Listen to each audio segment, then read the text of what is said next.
Hi, welcome back everybody to another episode of Meet Your Masters of D&D. I'm here with Han from over in Hi. England, which is really cool because this is the first one I've had that's overseas right now.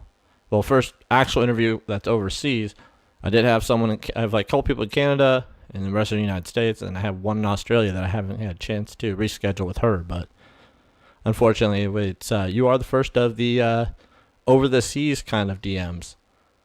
Oh, that's cool. So, all right. So we're gonna get down to the nitty gritty and start of this. What system are you currently playing in?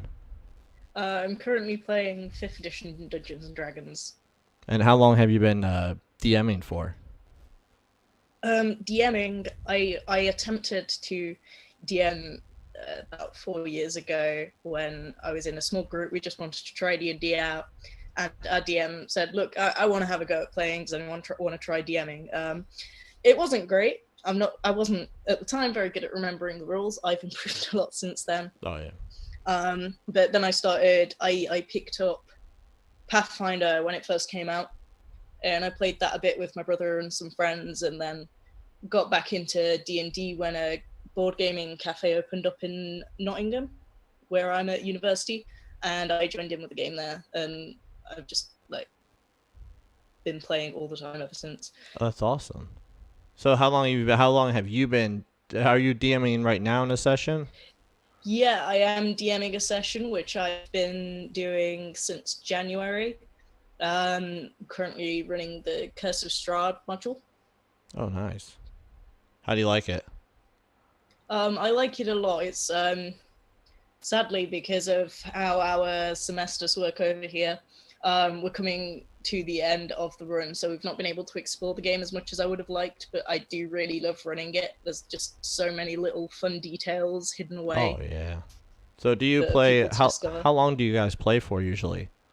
Usually it's meant to be 4 hours, but we usually spend the first hour catching up and eating. So Of course. It's we got to keep the nutrition and you got to keep yeah, eating. If you don't, you're going to have mid-game eating. And for DMs, trying to eat during a session is like trying to put your hand in a snake's mouth and try not to get bit. You're going to get bit. yeah.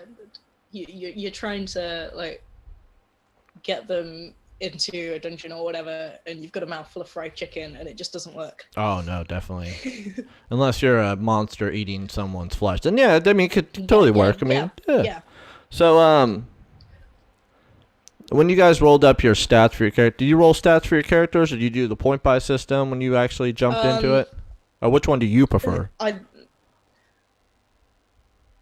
I prefer rolling my stats personally. I find it a lot of fun that it's more random, but I allowed the players to choose which ones they wanted to do just for easiness. Oh, cool. So how many people you got in your campaign right now? Um, 6 people. Not all of them are with me regularly. That's why I ran such a large group. Ideally, I did want really maybe 4 people, 5 tops. But because people were dipping in and out because we're all university students and we've got deadlines and things to do, I said, look, I'll take on a bigger group since you're not all going to be there all the time. Yeah. And it works all right most of the time. Sometimes it gets a bit noisy and hard to control them, but the most part it's pretty fun. Oh, that's awesome. So let's see. What got you into wanting to be the dungeon master for your group and like actually like do it Um, itself? for this group, because even though the last time I tried it didn't go amazingly, and the group also fell apart because we just couldn't all get online at the same time. Um, but with this group, the our gaming club at university were looking for DMs, and I thought, well, I've tried it before. I've played it a bit for my brother because he wanted to have a go and he wanted to have a Dungeons and Dragons birthday party.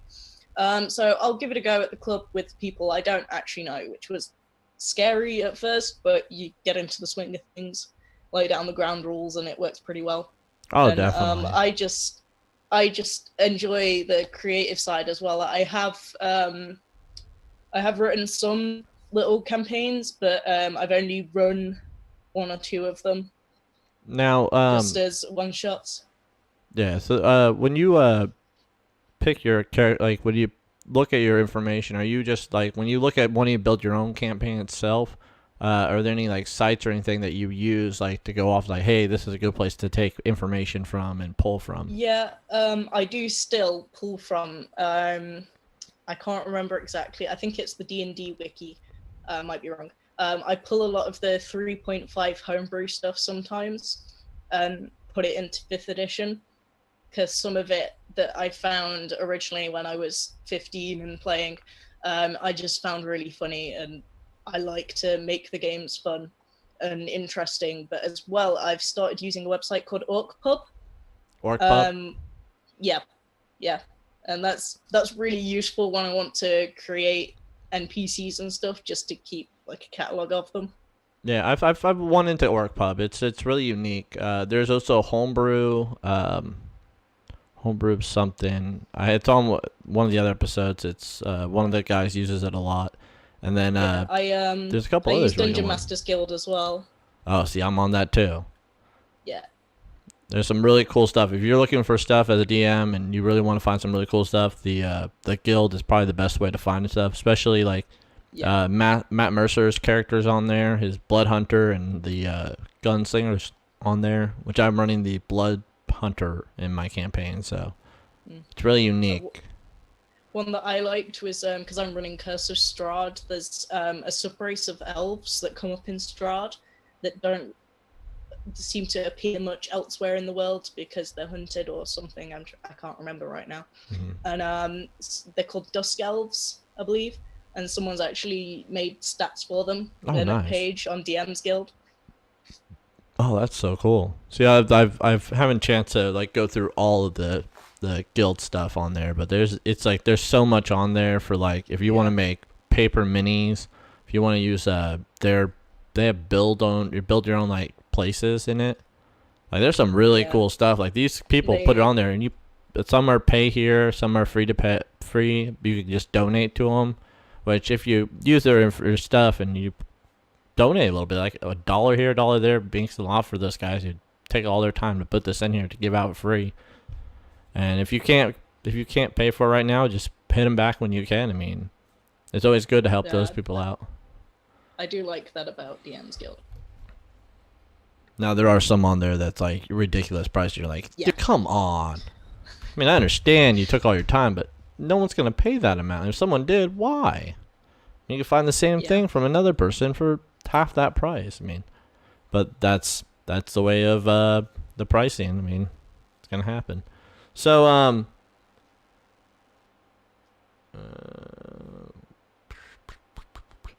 so you're running a 5th edition campaign right now. Yep. How are you guys running? Are you like person to person, or using like Roll20 or? Person to person. It is I prefer to play in person. I've done a few sessions on Roll20 for other stuff, and I don't know if it's just my internet connection at my flat, but I find it a bit difficult to get along with and a bit laggy when I'm trying to set stuff up. Oh yeah, definitely. When you're in different countries and different places, and depending on the service of your provider internet, it's gonna really hit hard. But if you do get a good connection, it can be some awesome stuff. Like Skype is horrible for overseas. I know that. Yeah. But this is Zoom meetings, which I found it, and I was like, okay, I'm gonna try this out. And this is actually the quality. Is actually. Am I cutting out at all for you or? No. Okay, yeah. See, like I would have been chopping in and out. I mean, I have a couple of times where you're kind of the voice is going in and out, but it's like not enough to really be like, oh, I can barely hear you. But no, I'm really excited. This is and I get up to like 50 people, I think, on this. Wow. At one time. Yeah. But I also pay $15 a month for this, so it will actually they handle it. If it goes down, they handle it. I'm happy about that. But the free version's like up to 50 people, only 40 minutes long for like recording. So if you're not recording the stuff, I mean, you can be on there for a long time just chatting away. And it's cheap. It's free. Alright, I'll keep that in mind then. Yeah, it's definitely something, but if you I'd rather be in person too. It's all about schedules and Like my group might go to a Roll20 session. Then again, it might not. It might just be that the people who can't make it to the game at the time I can make it at, they just won't be part of the game anymore. And it's just how it's gonna work. The one game system I have found I really enjoyed doing over Skype as much as I enjoyed doing in person was I played in a game of Vampire World of Darkness, and because it's more about the storytelling and there's not very much rolling at all, that was one that could be played really quite easily over the internet. Oh yeah. Well, Roll20 allows you to do your rolls through the computer, so it's actually like. Yeah. But a lot of people like me, I love the rolling the dice. I like all the sound of dice hitting the table and watching your players just completely just freeze for a second, because I'll grab a handful of my dice, which I got a little treasure trust the dice, just grabbing a bunch and going, and just watching them go. And I did that the other night. We had 10 flying halberds start attacking the group. And I just rolled 10 d20s to get all the initiative, and they were just sat there like, what is happening? Oh yeah, no. What's really fun is when you only have to roll 1d4, but you're like, you know what, this is gonna be fun. He hits you, and then you're like, and they're like, what the hell kind of damage does he do? I'm like, 3. And just watch him just go, what the hell? I'm like, because it makes it fun for me. I mean, you can scare your players, but that's what the point is. I mean, you want them to be fearful, but you also want to play with them. And sometimes making yourself laugh is the best way of doing that.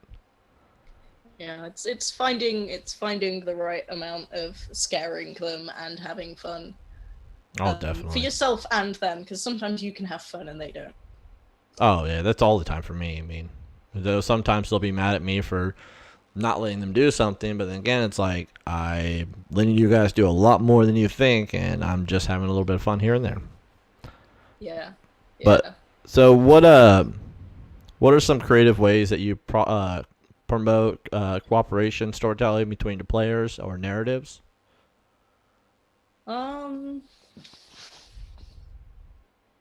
Generally, if they're very good at role playing and doing some fun stuff, especially now they've really got used to their characters and each other's characters.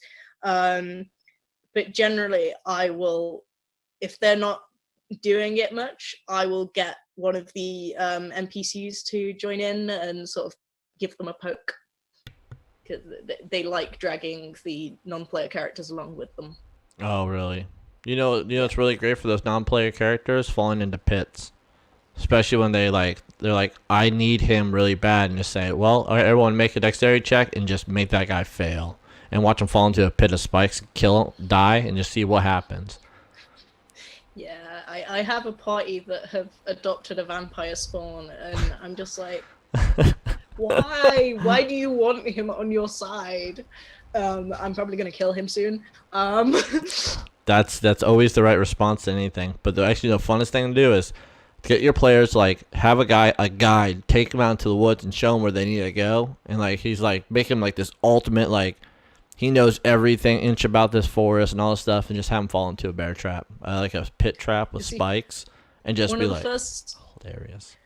One of the first games I played in, we had this NPC that was leading us through the forest. He was a really bad navigator. So as soon as we got where we wanted to be, and the other player, because there were only 2 of us this night, the other player was off talking to another NPC that we'd met up with in the forest.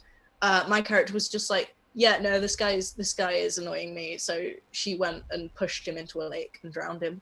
Oh my God, woman. Which then woke up the dragon that we wanted to fight anyway, so... That's not good. It worked out! No, you're supposed to sneak up on the dragon, not call it out and be like, yo, what's up? Let's start, come on. I just went and hid in the edge of this little cave and just kept shooting at it. Oh, jeez. You're a ranger, weren't you, or a rogue? I was a rogue. Yeah, sneaky. Which is always not a bad thing. I mean, I played a rogue when my first game at 3.5, so. Yeah, it was one of the suggested classes when you're playing a halfling, so I went with it. Oh yeah, they get bonuses out the ass. Yeah. So, what other hobbies, gaming interests, literature, music, and just other things that influence your your DMing? Like, what do you pull from when you actually want to get in the mood? I pull from a lot of movies. At the moment, I'm writing what might be a one-shot that leads onto a longer campaign based around Die Hard, which is nice. going interestingly. And as well, I listen to a lot of Peter Gundry's music. He's a composer, and he does a lot of really fantastic fantasy type music. Oh, cool. That's who was the composer again? Peter Gundry. I can send you a link to his YouTube channel. Send me a link, and I'll put it down below. So if anybody else wants to grab for that, we could actually do that. Was he known for anything like particular? Or? I'm not sure that he is. I think one of my cousins introduced me to him years ago, and then I recently rediscovered him when I was looking for music while I was sat doing one of my campaigns. Oh, nice. Because one of his albums was all Celtic inspired music. Oh, that's even better. I like Celtic music. It's awesome stuff.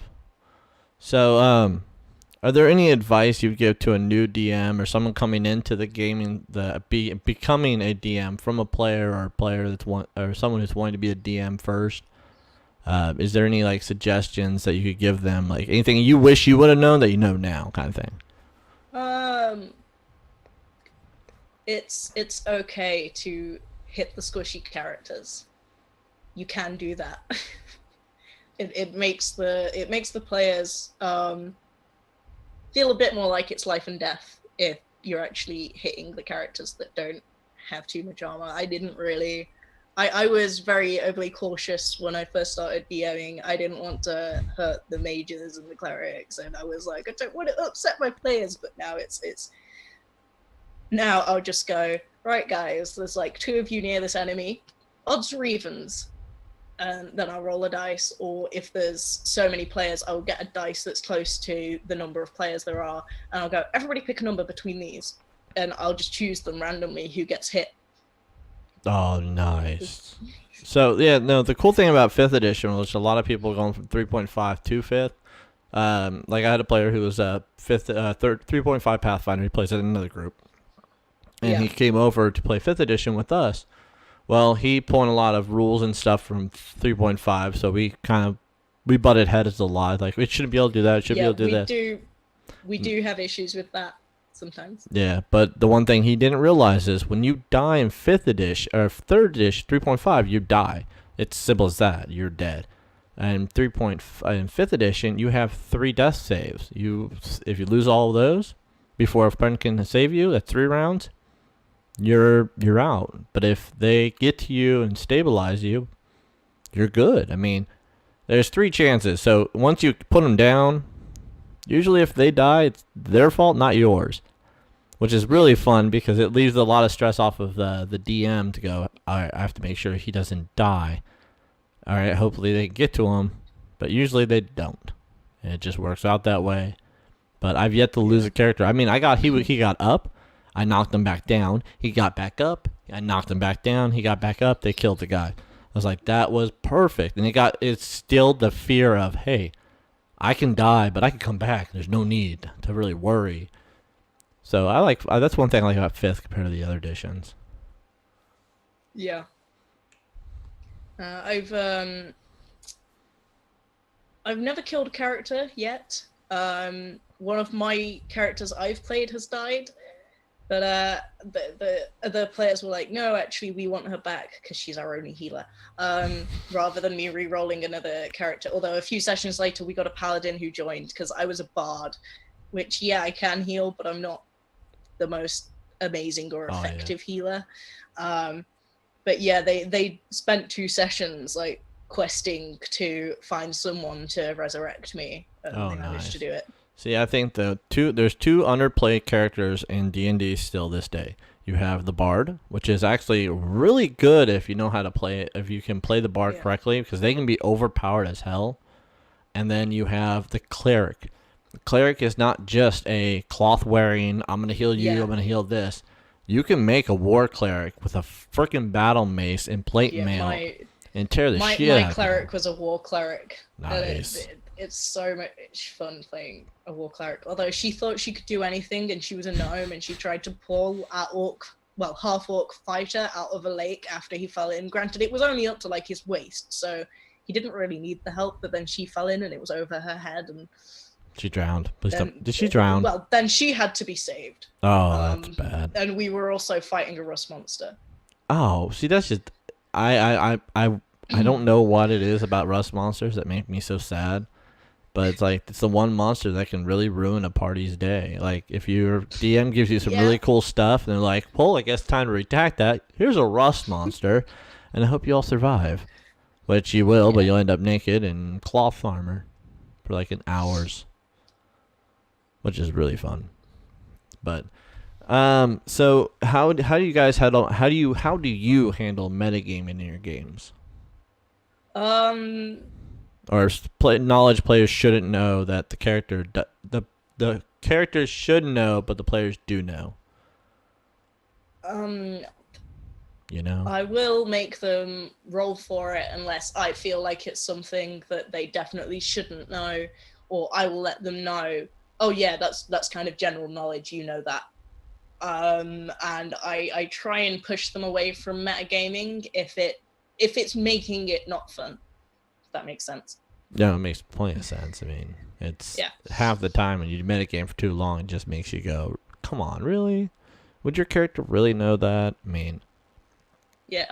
Would your character really walk away from the party? I mean, it's especially when you've got them up against werewolves and vampires, which there's a lot of lore that they will know, and you have to stop them from metagaming with that knowledge and get them to go, no, you wouldn't know that, or how do you know that works in this universe, and just kind of pull them back by saying that you don't know everything about this universe. It's not the universe you live in, so hold back with that thought. Oh yeah, definitely. So we're actually coming to the end of this one, which I'm getting better on my time and my questions and not lollygagging a lot. Which I happen to do that a lot. My ADD kicks in. I'm like, ooh, squirrel. So but that's worse for DM in my mind, is being having as much ADD as I do. When you get distracted, you just have to get really good at giving things to your party to be distracted. So I do it all the time. Go be distracted by. It's just you throw a bunch of carrots out there, and hopefully they'll take one of them. Like, hey, here's a carrot. Here's a carrot. But we have a I think one more question, and we can call it a day. Okay. So we had a conversation, a couple, I would say 4 episodes maybe back, with Jason, who DMs in Canada, and I asked him a good riddle. Are there any riddles that you would use in your campaign? I'm not very good at coming up with riddles, and the ones I do know are generally from pretty well-known books and things. Well, we know you're using Die Hard, so I'm pretty sure you can use a couple of their riddles. I suppose, but no. It's something I need to work on. I wouldn't mind throwing a few in so that I can go for toilet breaks, but it's coming up with like a little book of riddles or something. Yeah. Just to do that.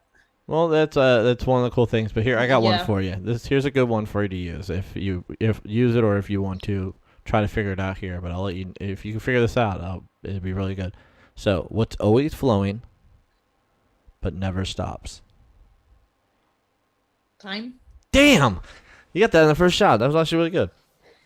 It took me a minute to figure that one out, and Duncan, the episode prior to yours, he said I think river.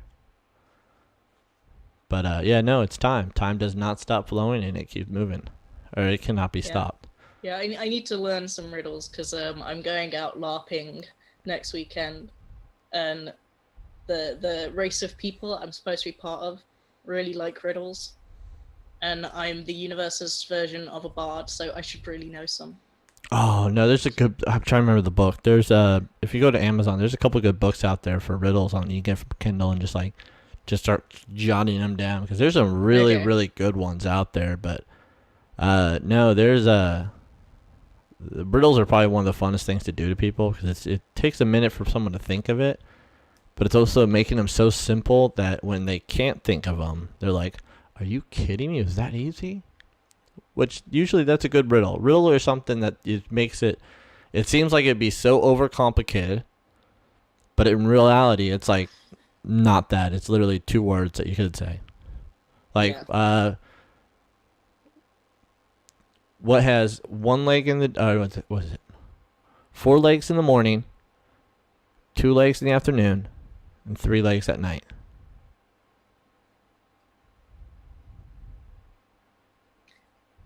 I know what this is from, but I can't remember. It's from the what Sphinx. answer is. Yeah.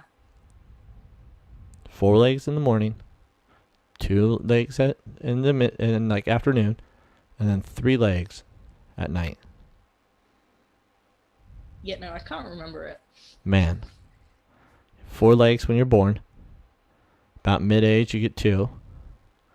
And toward the end of the night, which is when you're about to die, you have 3, because you have a cane. So 1, 2, 3.